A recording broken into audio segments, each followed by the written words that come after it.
Sir market के बड़े data किस तरफ इशारा कर रहे हैं? मार्केट के बड़े डेटा लाइफ हाई से निफ्टी 9% नीचे, बैंक निफ्टी 7.5% और स्मॉल कैप इंडेक्स 3% नीचे। निफ्टी ने कल इंट्राडे में 9 महीनों का लो 9 दिनों का माफ कीजिएगा, सॉरी होगी 23,961। तीसरे दिन रहा है कमजोर, 190 अंक गिरकर 24,000 के बिल्कुल करीब बंद हुआ है और लगातार दूसरे दिन लोअर हाई लोअर बनाकर कमजोरी के संकेत दिए। क्लियर है?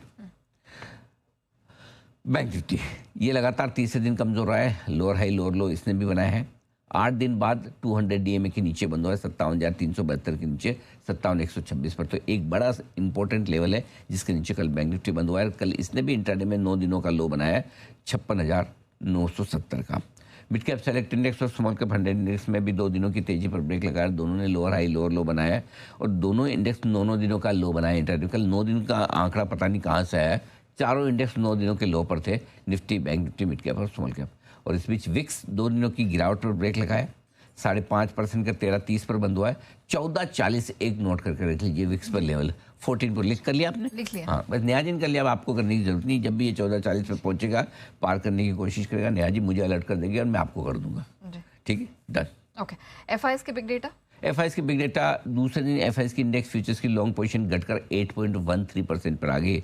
मजे की बात ये नेहा जी, हम हैं आज 23 तारीख में, इस महीने की लोएस्ट पोजीशन है एफआईएस की इंडेक्स फ्यूचर्स की लॉन्ग पोजीशन लोएस्ट लेवल पर आ गई।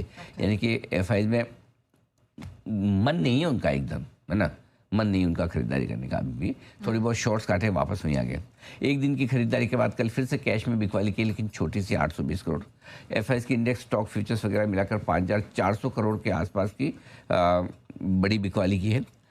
घरेलू फंड की 418 करोड़ की खरीदारी होती हुई दिखी, छोटी सी बिकवाली हुई। 22 अप्रैल के बाद एग्जैक्टली 3 महीने, अप्रैल के बाद मई, जून और जुलाई, 22 जुलाई, एग्जैक्टली 3 महीने बाद एफआईएस और डीआईएस दोनों ने एक साथ बेचा। कल कैश में बेचा दोनों ने, छोटा है, देखो ज़्यादा नहीं बेचा। एफआईएस ने 819 करोड़, कौन सी बड़ी बात।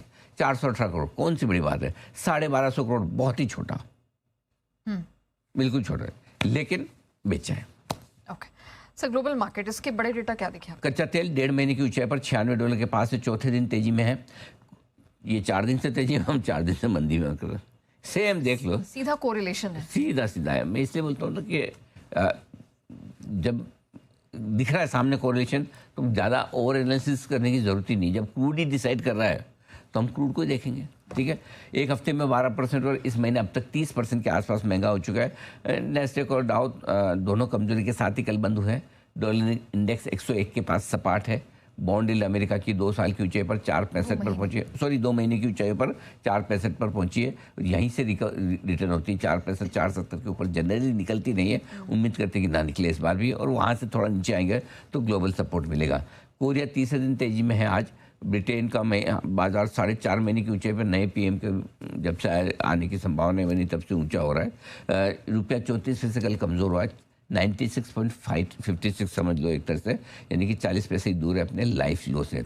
सोने में अच्छी तेजी बरकरार है, 3,000 रुपये कल सोना चढ़ गया 1,45,600 के आसपास। चांदी 3,200 रुपये चढ़ गई, लगभग 2,70,000 के आसपास। यहाँ पर ठीक है। बेस मेटल में मिला जुला कारोबार है। कॉपर 2 दिन बाद गिर गया तो एल्यूमिनियम हल्की सी बढ़त पर है, ज़्यादा कुछ हो नहीं रहा है।